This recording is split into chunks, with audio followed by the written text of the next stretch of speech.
ஏன்னா அந்த பக்கம் சாய்ச்சவங்க அவங்க இதே மாதிரி ஒரு இடத்துல இருக்காங்க. சில பேர் சொல்கிறான் 40 வயசு வரைக்கும் நானும் பண்ணிகிட்டே இருக்கேன், ஒரே இடத்துல தான் இருக்கேன்றான்.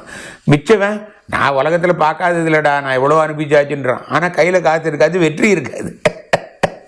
சில பேருக்கு அந்த வெற்றி, சந்தோஷம், பொருள் எல்லாம் கிடைக்குது. சில பேர் அவ்வளோ செலவு பண்ணி அவன் வியாபாரத்தை ஆரம்பித்து அவ்வளோ கடன் வாங்கி இப்போ கடன் ஜாஸ்தி ஆகிட்டு தற்கொலை பண்ணிக்கலாமான்ற நிலையில் இருக்காங்க. அவனுடைய முதலீடு, உழைப்பு அத்தனையும் பாழப்போகுது. அதுக்கு என்ன காரணம்? இது என்ன ஃப்ளூக்கா? அந்த பக்கம் சுவர் என்னன்னு தெரியாது. 99ங்கிறது 100 ஆனால் தான் முழுசாகும். இப்போ தண்ணியை 100 டிகிரி ஆனால் தான் கொதிநிலை ஆகும், 99 டிகிரி கொதிநிலை ஆகாது. அது மாதிரி 0 டிகிரி ஆனால் தான் ஐஸ் ஆகும். 1 டிகிரி 2 டிகிரியிலேருந்து ஐஸ் ஆகாது. அது மாதிரி நீங்கள் 99% கரெக்டாக இருக்கீங்க, அந்த 1% ஆகும்போது ஃபுல்லாக ஆகிடுவீங்க. நீங்கள் கண்டிப்பாக ஜெயிப்பீங்க. இதை உங்களை சுற்றி இருக்கிறவங்க யார் நம்புகிறாங்களோ இல்லையோ, நான் நம்புகிறேன்.